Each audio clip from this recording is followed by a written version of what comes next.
ॐ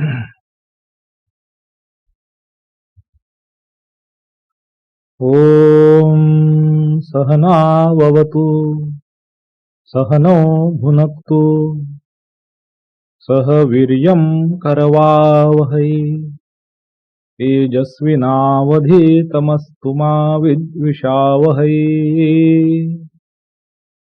ॐ शान्ति शान्ति शान्तिः।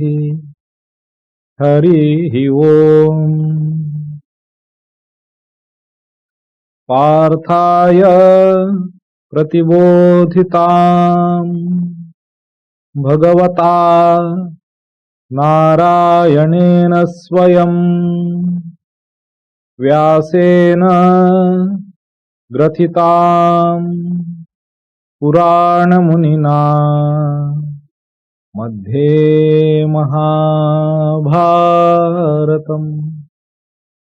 अद्वैतामृतवर्षिणीं भगवतीम् अष्टादशाध्यायिनीं द्वेषिणीम्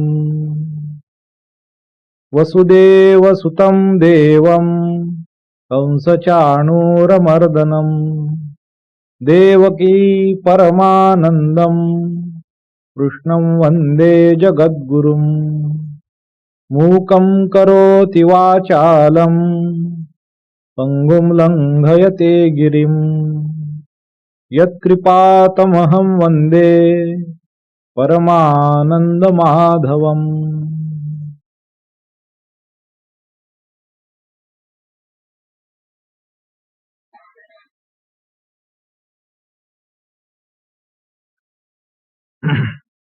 My namaskar to you all. We are deliberating on the verses from Srimad Bhagavad Gita, and we are looking at 7th chapter, so Jnana Vijnana Yoga. So in this chapter, as we have discussed earlier, and from the closing verses of the 7th chapter, so Bhagwan, he has referred to this idea Jnana and Vijnana. So what is Vijnana? So we get the gist of it, or we get the hint of it in the verse which we saw in the last chapter. That verse being the 7th verse, it reads as Matta parataram nanyat kinchit asti dhananjaya mai sarvamidam protam sutre manigana iva. So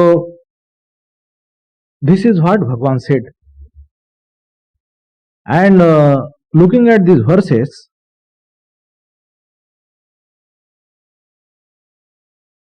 so the commentary of Shri Shankaracharya, that is also, it is equally lucid and beautiful. So we will use it, we will see it in with the when we are going to read and deliberate on these verses. So essentially, the idea of knowledge, of oneness, of that unity, or about that principle in context of this sensory world, the world which we know as real, and in that context, how this principle, how this consciousness, how that one unifying thread is the root, is the basis, is the substratum, is the spirit of everything.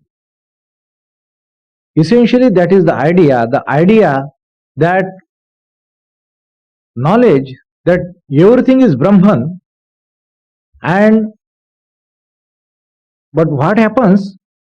Advaitins basically, There are many instances even in the life of Shankaracharya.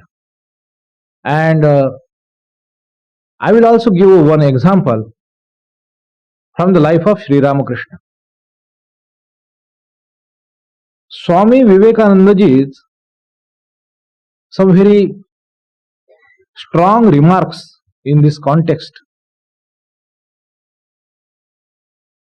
They are also to be cited and to understand the importance and relevance of this chapter. What Swami Vivekananda said, that as it was at that time, in the times of Sri Ramakrishna and Vivekananda, with the establishment of English rule, there also came a movement to study the Indian culture. Max Muller was the person who had headed a joint team to study the Indian literature, not only the spiritual literature or spiritual classics or philosophy, but also the sciences and everything. Now, what was going on? Basically, this basic idea that to subdue Indians or Indian masses, it is necessary to break the culture. So several systems, several approaches were adopted and defined and thought about how to break the culture of Indian people, how to attack it, how to rob Indian Hindus especially. Not Indian, they were not worried about the Muslims or Sikhs or Jains or anything. But in general, these Hindus and especially the Brahmin class, the protectors of that culture, that heritage, that knowledge base, that was supposed to be attacked. And we see its remnant even carried forward and even reiterated today. So caste system, family system, and your spiritual outlook, your spirituality, that was to be attacked. Now, in the process of that, everything what was related to your culture, your heritage, your religion and spirituality, that was to be denounced, and anything.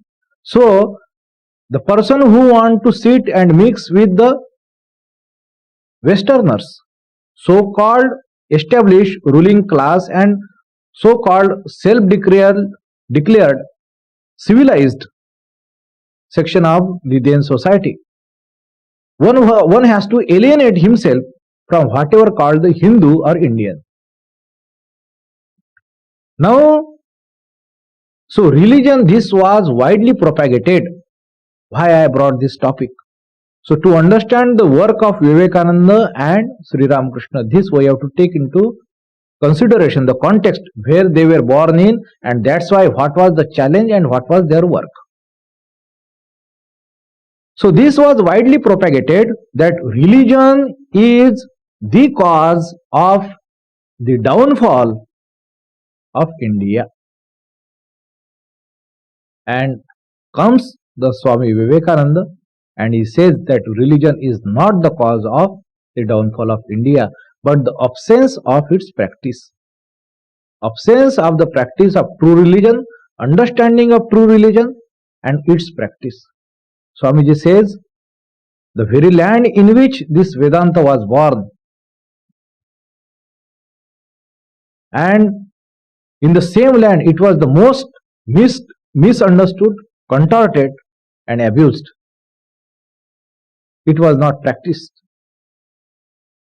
Now the examples, various examples, and you will see hordes of example in our in the life of the great spiritual stalwarts. Like take the example of Shankaracharya. Right from there, he was the founder of the school of Advaita Vedanta.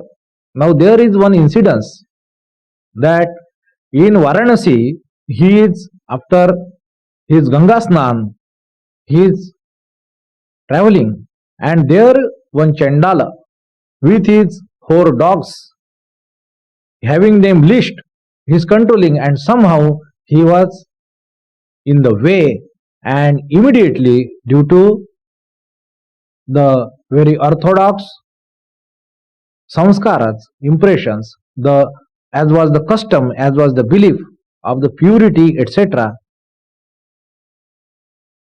that young Shankaracharya, though he was at the already at the pinnacle of his glory, and he has done lot of his work, but he was still a young boy, because he left this mortal coil, this body, at the age of 32. We must know that. Now, Shankaracharya is repugnant, seeing the Chandala coming his way, he is not moving, or probably he would have touched him.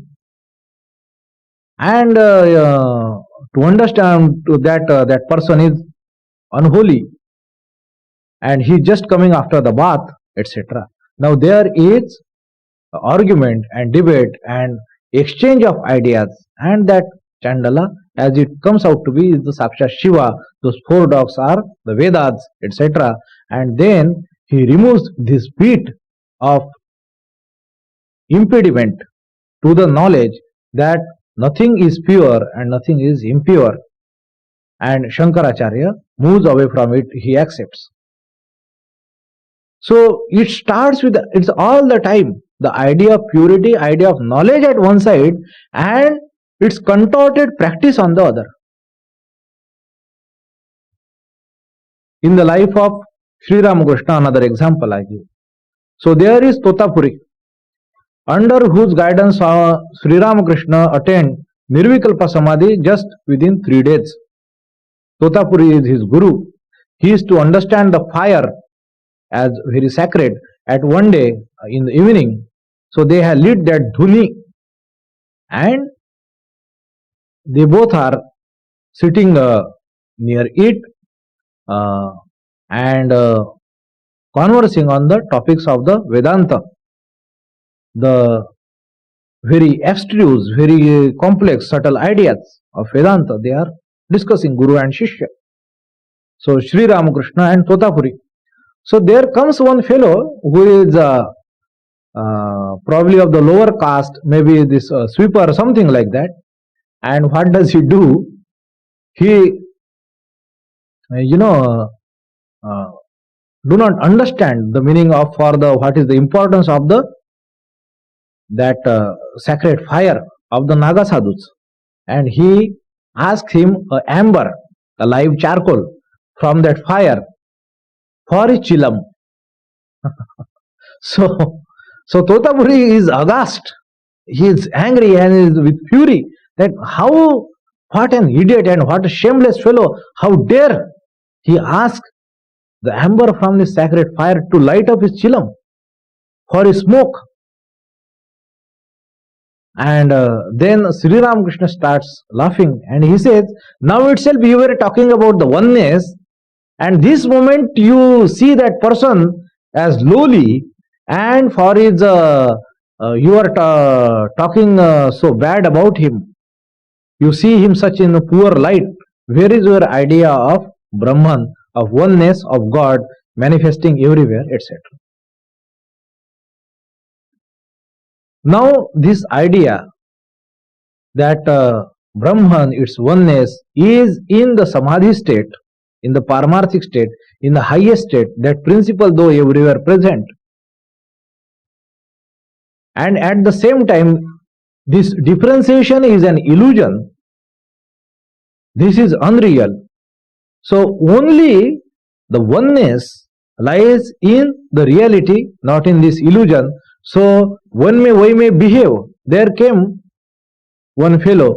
He was called as that Punjabi Vedanti, something like that, one Punjabi sadhu, and he was Vedanti sadhu. He was living in Panchavati. Sri Ramakrishna came to know that this person, his behavior is not appropriate for a monk. and he is involved in some illicit business. And Sri Ramakrishna said to him, approached to him, that what you are doing is not right. You are not supposed to act in this way. You should not do that. So what that person's reply was, so whatever he is doing on the worldly level, he said that it does not exist in three kalas, three times, that Bhut, Bhavishya and Vartaman. It does not exist at all. So how does it matter? What does he do? And Sri Ramakrishna got so angry and infuriated. He said, I will urinate on such Vedanta of yours. This is the language he used on his face. So this mockery of the Vedanta. But here we find in Srimad Bhagavad Gita itself, which is the very scriptures, how that oneness, the idea of oneness, Bhagavan is expressing here in the terms of the worldly context, how that oneness expresses when he says that Mai Sarvamidam Protam Sutre Manigana Iva, that as if everything is woven into me like those pearls into a string, into a thread and of a necklace. So that's why this idea is very important. So having just the theoretical knowledge, having just the theoretical understanding, having just belief to that, but not acting in accordance with it, that what Vedanta therefore. So now Swami Saradananda Maharaj, in his biography of that compendium, that classic spiritual compendium on Sri Ramakrishna's life, Sri Ramakrishna Leela Prasanga, he says that three things are necessary, three references are necessary to form the correct understanding of the spiritual truths of the Vedanta. So one is the scriptures, of course. Then the second thing he says, the teachings of the great spiritual stalwarts. And third thing is their own life itself. These three things are necessary. They must be seen, studied in tandem to understand the real import of the Vedanta. So scriptures, Sri Ramakrishna's life and Sri Ramakrishna's teachings. What are they teaching and how do they in themselves enact it in their life? If these three things go hand in hand, then you can be sure that you have the right understanding, you have seen. So that's why we see that Mahapurush Maharaj and Akhandanandaji, in both their lives we find this expression. Sri Ram, Swami Shivanandaji Maharaj, Mahapurush Maharaj, he is saying, what you will read in the Upanishads, read, understand, study our lives first. He said explicitly, he said that. Study our lives. This is what he said. It is absolutely true that when that realization is digested, how it manifests in the life of the great spiritual giants. So that's why we find also in Taittiriya Upanishad, Brahmavid Brahmaiva Bhavati. The one who is Brahmavid, one who has realized Brahman, the knower of the Brahman is Brahman itself. How does the Brahman, when comes on this ground of time, place and causation, Desh, Kal, Nimitta, and in this, the world of these three axes, how does that Brahman expresses itself?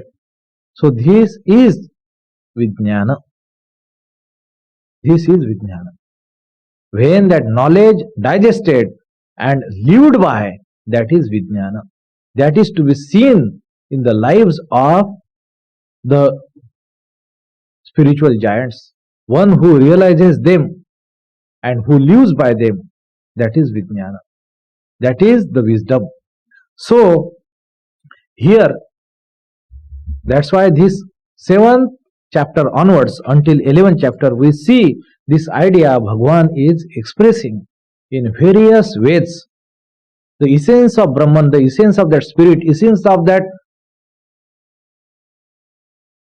we cannot say power, the God itself, the divine itself, how it is translates into this world of ours.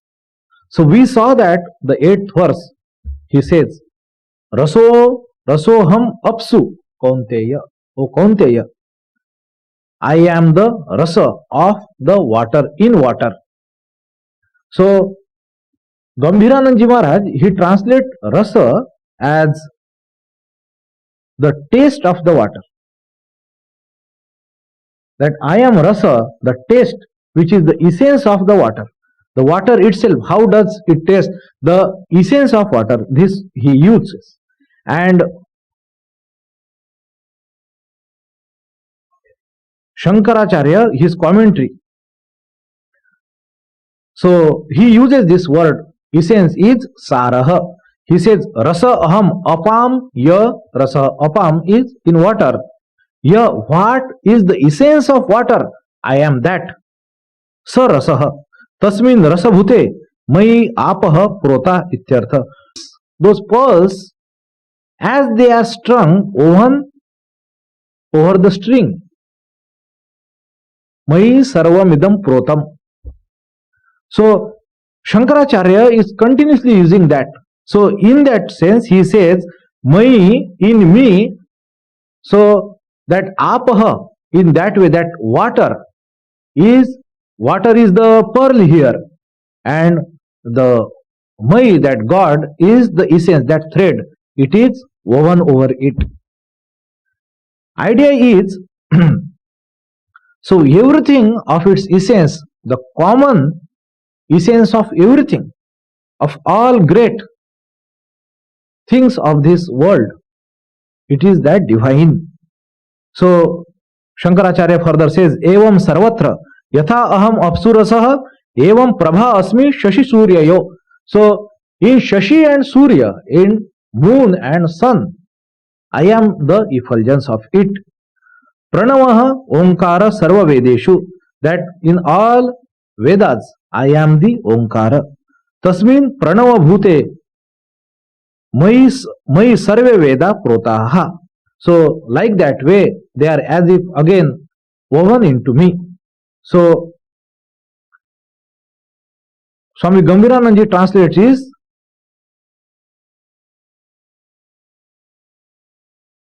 the idea is that water is dependent on me. This is the word he used for protaha, dependent on me, because like in a string, in a necklace, without that string the pearl will be lost and it cannot form the necklace. So on the string, that pearl is dependent to be what it is to be, the part of that necklace. So likewise, everything of this universe is finally rooted and dependent on God. Water is dependent on me, who I am, its essence. This is how it is to be understood in every case.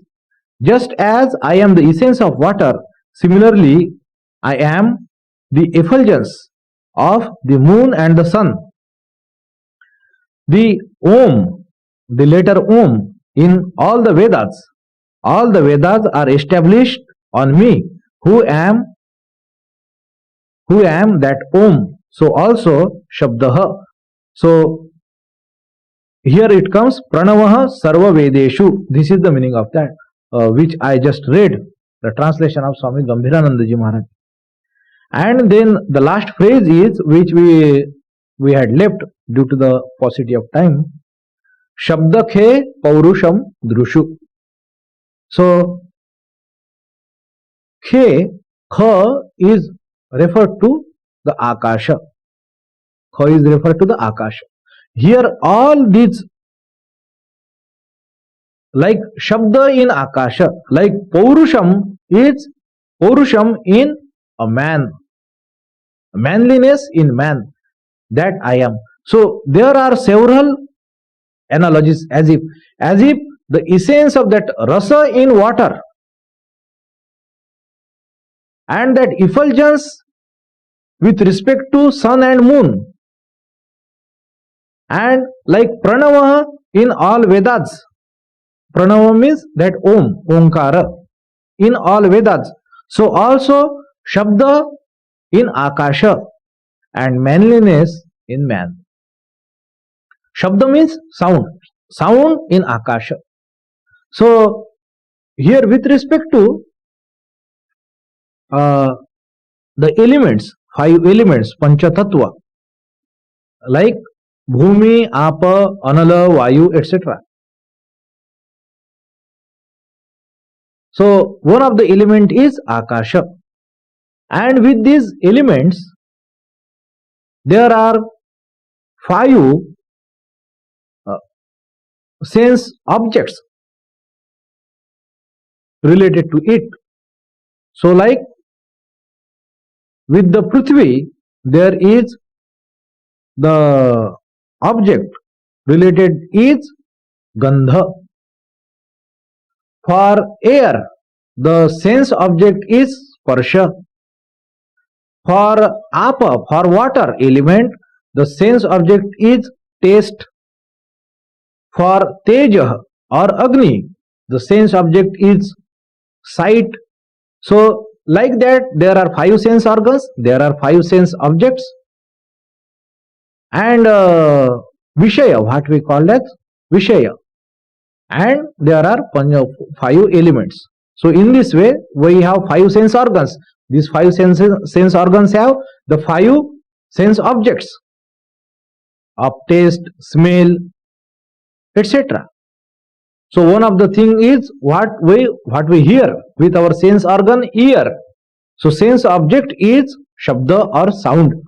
With ear we hear, and with that there is element related to this is to this sense organ, to this sense object of sound. The element is Akasha. So Akashat Shabda. So Bhagavan that he is saying that so it will come again in the this idea will come again in the next verse. So here says like Shabda or like sound in the Akasha. So they are as if one and the same, they are so inseparable. One is subtle and one is gross. So it is the very soul of it, that is the what Bhagavan he is saying. Like without manliness there is no man. He is effeminate if he does not have character, if he does not have force, if he does not have the attribute of a man, then he is no more man. We can say that. So Drushu, Dhru means Purush. So in a Purush there is Paurusham. So without Paurusham there is no Purush. So as if the essence of everything, I am that essence. So Apsu in water, I am Rasa.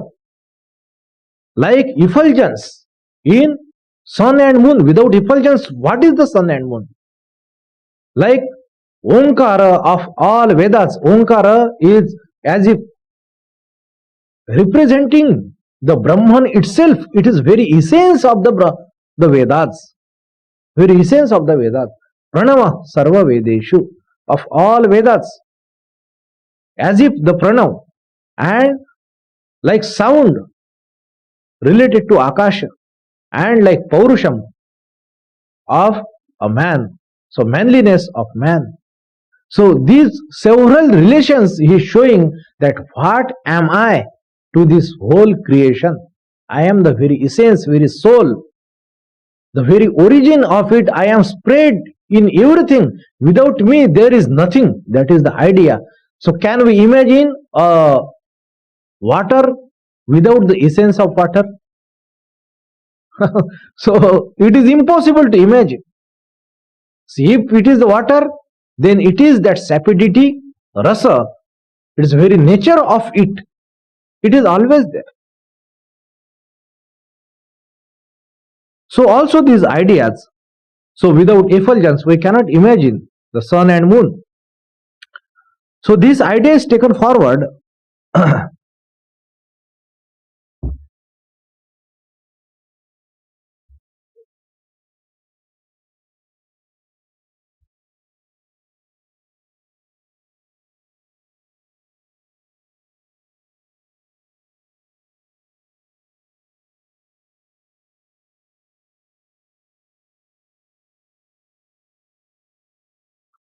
Bhagwan Shankaracharya here he says about Paurusham, Purushasya Bhavah, that Paurusham yat pum buddhihi, that wherever that person has this Purusha buddhi, that I am man, that is Paurusham. He says Purushasya Bhava, that I am Purusha.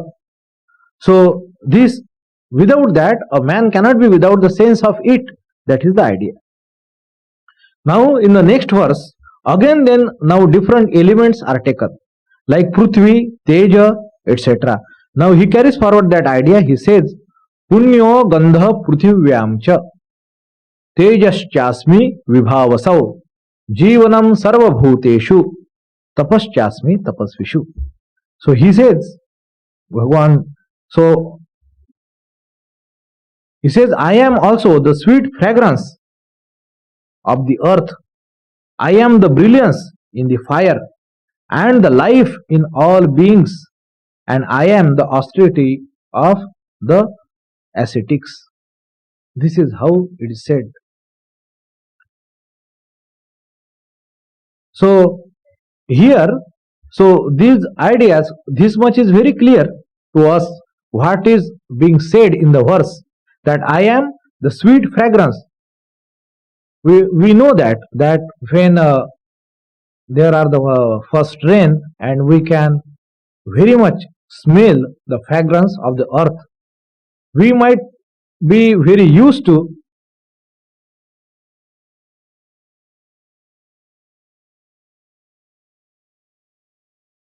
and therefore we might become oblivious of the smell of the earth.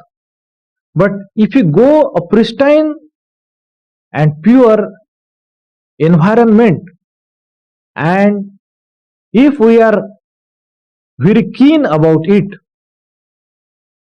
so we can definitely sense the smell of the earth. So how does that earth smell? So I am the smell of that gandha, that smell, punyo gandha, that he says, that beautiful, the good sugandha, punya gandha, prithvivyam cha, tejas cha asmi vibhavasav. So whatever is the brilliant, or here word exactly used is fire, that I am the brilliance in the fire, and I am the life in all beings, jivanam sarva bhuteshu, tapaschasmi tapasvishu. So what is the idea of God in the context of the world? What is God? So Bhagwan, he is here from almost 7, 8, 9, 10 and 11, 5 chapters he will be describing what is God for Hindus. What is God for Hindus? In everywhere Bhagwan saying that I am that, I am that. The life of all beings and the asceticism of the ascetics. Now here some comments by Bhagwan Shankaracharya, so to be noted.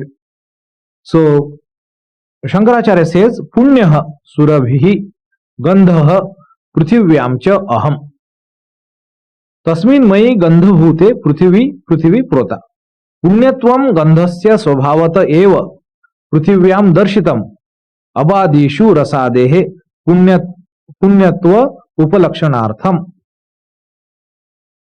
apunyatvam tu gandhadinam avidya dharmadi apeksham sansarinam bhuta vishesha sansarga nimittam bhavati. So Shankaracharya here is saying that Bhagwan has used the adjective punya for the gandha of the smell of the earth. the meaning or what is the import, what is to be understood here. So he is making a comment on that, that I am also the sweet fragrance in the earth. The earth is dependent on me, who am its fragrance. The natural sweetness of smell in the earth is cited by way of suggesting sweetness of taste of water, etc. as well. But foulness of smell is due to contact with particular things resulting from avidya, that is ignorance, nations, unholiness or impurity, etc. of worldly people. So bad smell is due to the association of the people and the human ignorance. The natural smell which belongs to the earth itself, I am that, which is the very essence of the earth.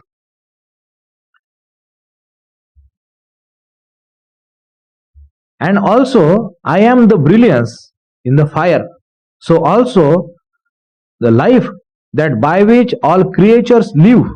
Here Bhagavan says here, Shankaracharya, tatha jivanam sarvabhuteshu yena jivanti sarvani bhutani tata jivanam. This comes in the Taittiriya Upanishad again. So there comes the question, kena jatani jivanti, that by what is that by which all living beings live by. So what is that? So here, as if Shankaracharya is answering that I am that tatha jivanam sarva bhuteshu, life in all beings, yena jivanti sarvani bhutani tat jivanam. I am that by which all living beings live their life. I am the essence of very life. I am that. What is God? So God is all these things, that sweet fragrance of the very natural fragrance of the earth, that is God manifesting. That I am the brilliance in the fire, that is God manifesting in the form of that brilliance. I am the life in all beings, that is God manifesting as life in all beings. And I am the asceticism, the powerful life of those ascetics, with that belief, with that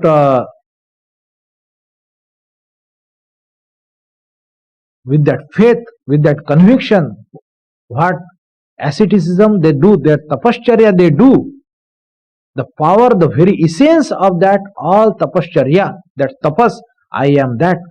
Tapascha, tapascha asmi tapasvishu. In a tapasvi, I am that tapas, very essence of tapas, by doing which what he gain, what he imbibe, what he inherits, what he generate within him, the heat. Tapa literally means that tapa means heat, tapaha.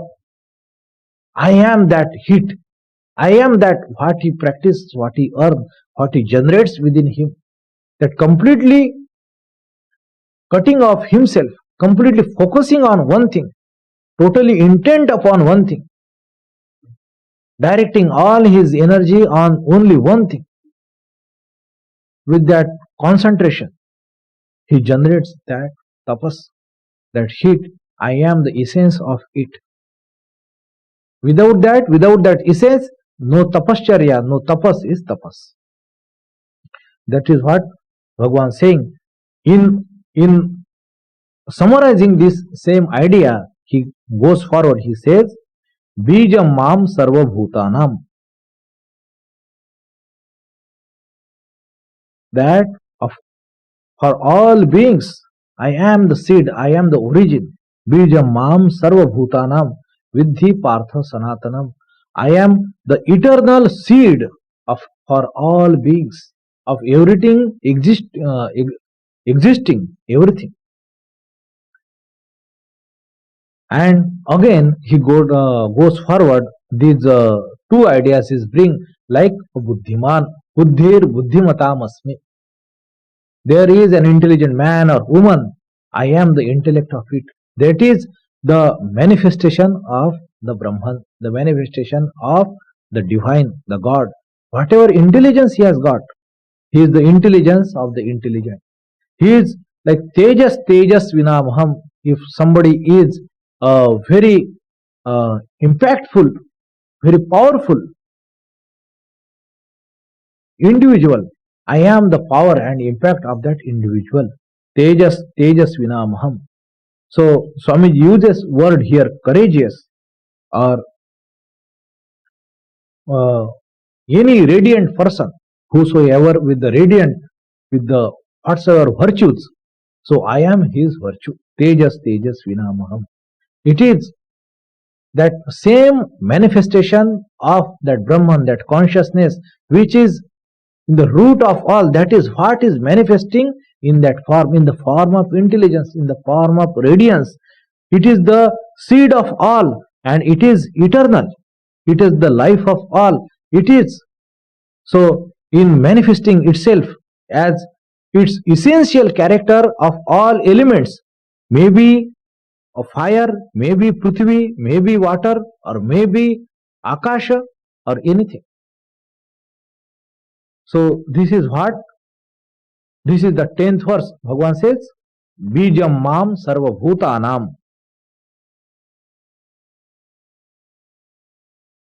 Vidhi Partha. Vidhi means no. He Partha, no, forever. Sanatanam. I am the eternal Bij, eternal seed of all beings. And likewise, what is the meaning of that seed? He says, like in an intelligent man, I am the intelligence. Like in the radiant individual, I am its radiance. Tejas Vinamaham. Similarly, Balam Balavatam Asmi. If there is a powerful person, Balavan, so I am its might. If there is a mighty person, I am its power. Balam Balavatam Asmi. Kamaraga Vivarjitam. Untouched by these desires, this passion and attachment. Kama and Raga Vivarjitam. I am that. So, for your own survival. So, when you are passionate, you show some extra power. But he says, Bhagavan says, no, not that one. I am not that one. I am the pure power. Balam Balamatam Asmi. Kama Raga Vivarjitam. Without this Kama and Raga, without this passion, this desire, it is not propelled by desire or influenced by attachment. Kama Raga Vivarjitam. And then he says that then everything you are then, so what is then desire? Are you not desire then? He says, I am also the desire. So he says, Dharma aviruddho bhuteshu, that in individual, the kama, the desire, is icha, which is not against the dharma, the kartavya. I am that desire. That which is, so that means which desire I am the desire which is in the tune, which is on the path of the dharma. That is, it is greater manifestation of that divine. What is spiritual life? People ask. This is the essence of spiritual life. Making it manifest. And this verse number 11, it clearly shows what we understand as freedom. So, it has to be always tested on this line, whether it is dharma aviruddha or not. If it is dharma viruddha, then it is not the path to the highest. It is not path to the Shreya. In Kathopanishad this comes, Shreya and Preya. So Shreya is this, the path, dharma aviruddha. So, in a human being, which is the path to the higher character of the higher objective, and that desire to follow that, having that desire to do something right, to do something honest, to do something greater for something greater good, not becoming small. So Swamiji always praised this idea of expansion of heart. Expansion is life, contraction is death. So test always, if you are doing right, whether it is contracting your heart or expanding your heart. If it is expanding your heart, you are doing something not for yourself but for the others, then it is certainly not against the dharma, and this is the manifestation of divine. This is what spirituality consists of. So when it is the manifestation of divine, then only it is the right thing. It is the path to the higher, not without that. So here we take this break and we will discuss this verse number 11 a little bit again before beginning the next class.